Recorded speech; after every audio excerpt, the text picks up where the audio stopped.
Sometimes your partner doesn't necessarily grasp that you change. Mm-hmm. You give birth to a new person each time you birth a baby.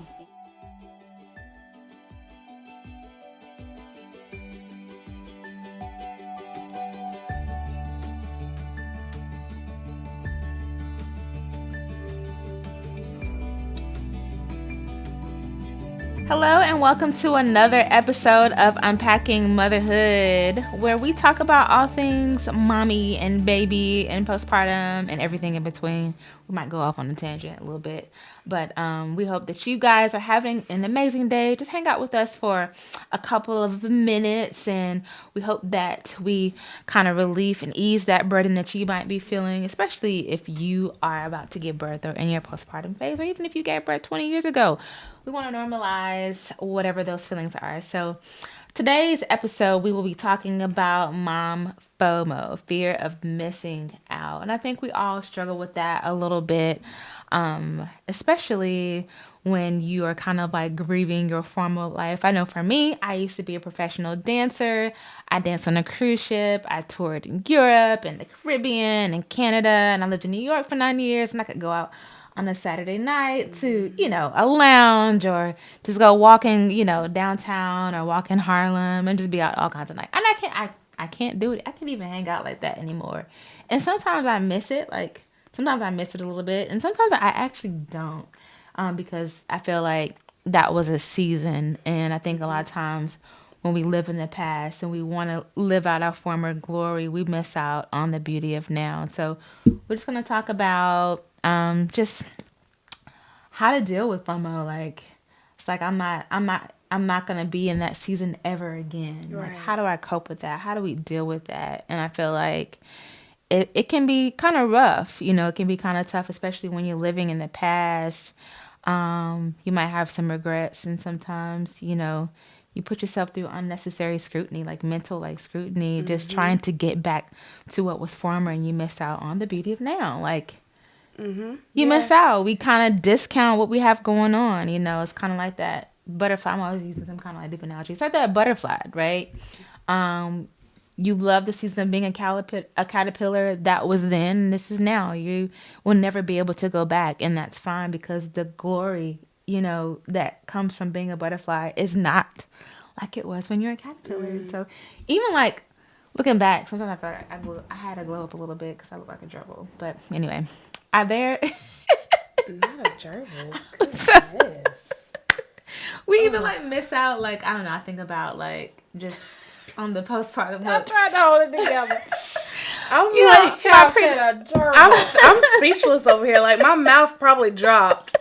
I just feel like I look like a gerbil, but like I look like a whole mom, and I actually love it over here. So I said a lot. You What about y'all? did, but I resonate with so much that you said because that was I had FOMO for a long time, probably into like my third child, and that came with a lot of anxiety just because of it was 2019 and so much was happening during that time. How old were you? I'll be 32 Wednesday. Okay. Stop it. But I had a lot of anxiety through that because you had all these black men, sorry, not boys, but men being murdered. It was just so much going on.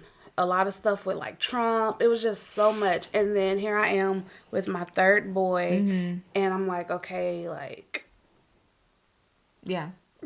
like I didn't have to think about these things before kids. Now I have to think about these things. I have to think about my son growing up and having the conversation about you need to be home at a certain time because of this and that.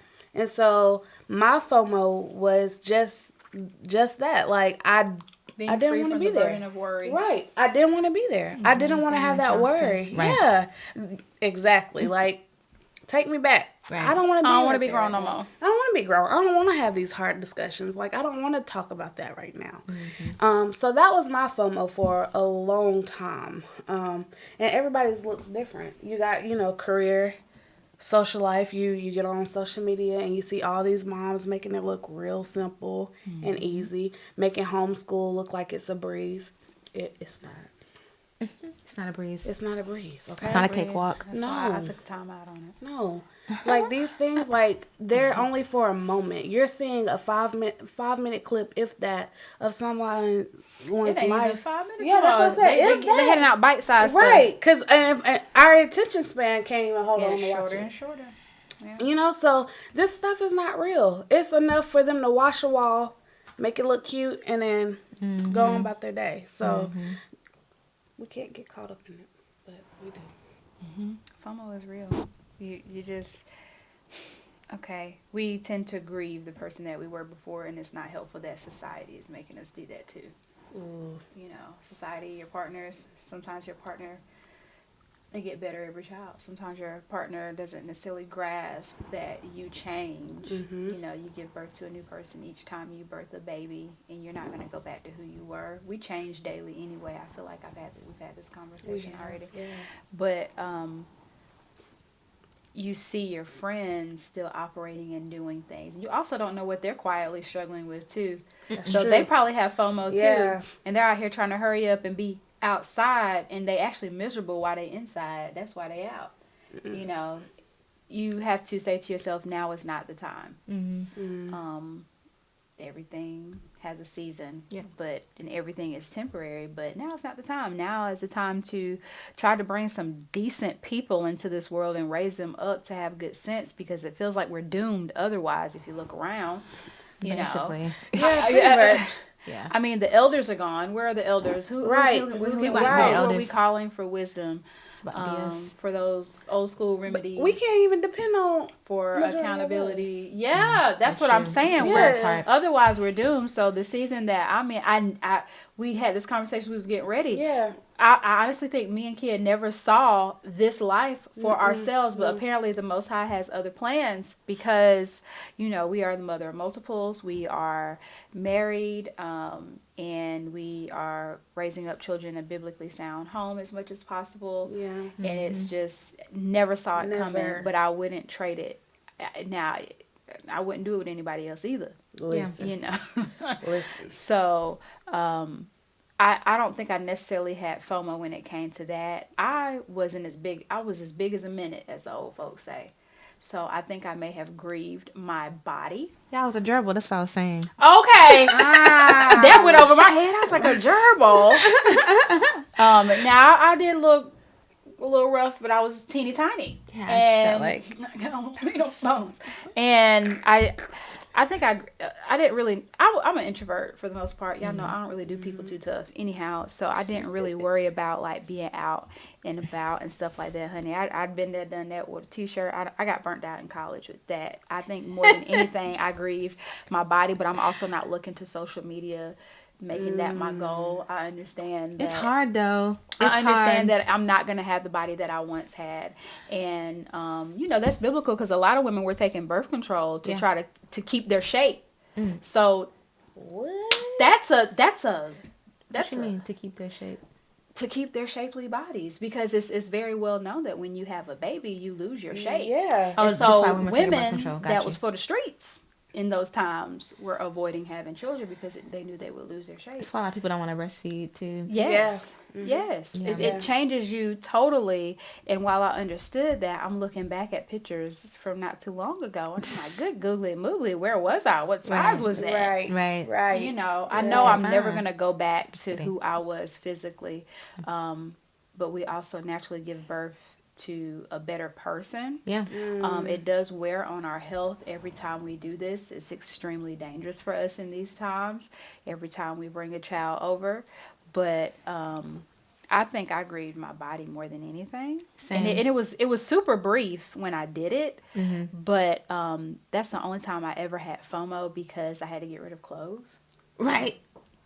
And I was just like, I gotta buy some more clothes. I really have to get rid of this. And so that's when I went into being the oversized girly. Do y'all see me in anything that fits me? No. Because I just be chilling. You don't know what I got under here. You don't know what I have under here, you know.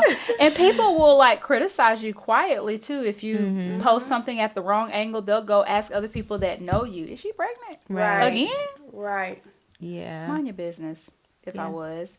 And people also don't understand that your body's, you don't get a six-pack immediately after birth. No. You know, some people do.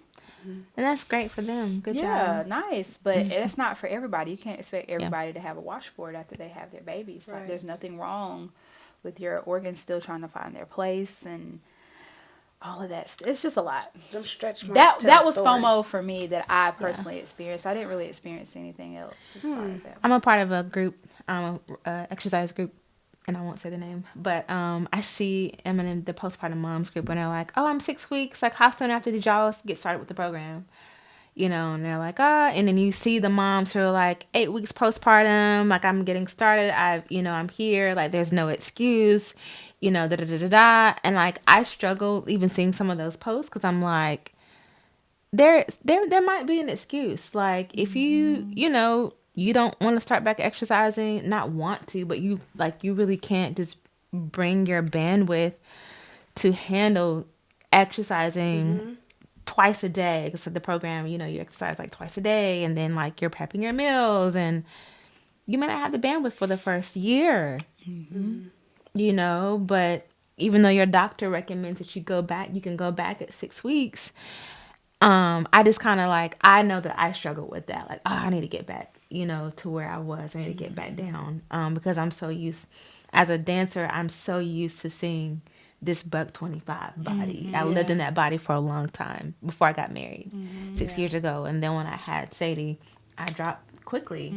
And it didn't happen this time in my tender age of 37. It did not happen with knowing me. And I'm not going to lie, I struggle with that. The older we get, the harder it is. Yeah. For women, we're naturally supposed to accumulate fat as we get older because it helps us in our childbearing years. Right. So with Ava, back at a stick, real easy, real quick. No problem. But, the further along I got, the longer it is taking me. And also, I don't think it helps that obstetrics was a field that was created by European men. Yeah. And so they're already detached from all of this anyhow. Yeah. So now these standards are here. This pressure is here. You're giving me the green light because it's just been 6 weeks since you've seen me, but you really haven't asked me anything else. You don't know anything else I'm dealing with physically, what I'm dealing with at home on a daily. You cannot exercise. I have a degree in exercise science. Oh, yeah. You cannot exercise if you're sleep deprived. Well, that's true. Taking 2 steps forward and 20 back. That's how I feel. And so that's kind of like the season that I am. I'm not getting rest. No, I'm not. While Like, I have a degree in exercise science and I hate exercising, but I know that it's good for us. Here we are. And I can't bring myself to get it together enough consistently to get started, and it has to be okay. Yeah, because I feel like I'm taking 2 steps back, and I'm like, what's the point? Like, I'm so used to getting results. Yeah, because I know that I you can get in the game, and then you don't get nowhere, and then it's just frustrating. And now Especially you have a week where you're not breastfeeding. sleeping, and then you're especially with breastfeeding. Like, I'm like, I don't want to compromise my supply. It's not that deep. And I have to tell myself that it's not that deep. Like, my job right now is to feed my kid, to make sure she's nourished, not to be on time for my summer body of 2024, June 2024, for my birthday. I have to really, tell myself that to sit down. I have to sit down and doing what I can because I still want to create those healthy habits. And I literally said to myself before coming in today that I exercise for my mental health versus just for my physical health. That's what I need to change my mind frame to, because I am just not a fan of it altogether. Oddly enough, I have a degree in it. But I have to change my mind frame around it because I've never been a fan of it. And for a long time, I didn't really, to look decent, I didn't have to. Same. I have to do it now. Yeah. And I need to do it because we're getting older. Me and Chris kind of made a personal pledge to use this next year and moving forward to get healthier inside out, get back to those good habits that we had, because we're approaching 40 and we need to be at our best for our children. We need to be around as long as possible for our children, and we want, the 40s are going to be our prime. Yeah, period. That's where we're going to be. But honestly, if you can't do anything else in this season that you're in, because I know a lot of us feel this way, it starts in the kitchen. It's mostly what you take in anyway. And also keep in mind that your skin is your biggest organ, so don't get influenced by your timeline where they're using 11 different products. And they're putting it all on their skin and all on their face and blah, blah, blah. And now you're going broke. So you have to just be very careful with what you consume and take in this season too, because that can also affect how you bounce back and create FOMO. Social media creates FOMO. It does. For sure. Yeah. For sure. Do you have any last thoughts for us, Kia? So we're gonna leave y'all with a little motherhood quote. Hopefully it don't make us cry today, The because last one. the last ones have been a little emotional. So this one is Motherhood. It's by Emily Kelly. It says, "Isn't it funny? One day you are the girl with all the time in the world, working, going to the gym, hanging out with your friends at the drop of a hat. Then one day you bring this tiny human into the world, caring for them, loving them, keeping them safe and happy. Now fills your days. Then you realize this is what you have been waiting for your whole life. You are now whole. The old you is the past. This is what you were made for. Motherhood, the best version of yourself." So rest in that. Right now, that's your season. Motherhood is your season. Rest in knowing that you are doing what you need to do for your family. All right? I love that.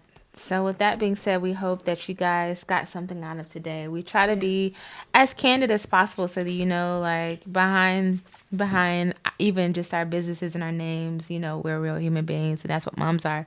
We're not just a mom, we're human beings. We have feelings, and we have so many beautiful feathery layers. Yes. And so there's nothing, you're not missing out on anything. The time you're right where you need to be. And That's so it. You're right. Where you need we to just be. hope that you guys got some inspiration, and that you feel seen. And until next time, we are unpacking motherhood with you guys. Yes. We hope that you guys are safe. And until next time, peace out.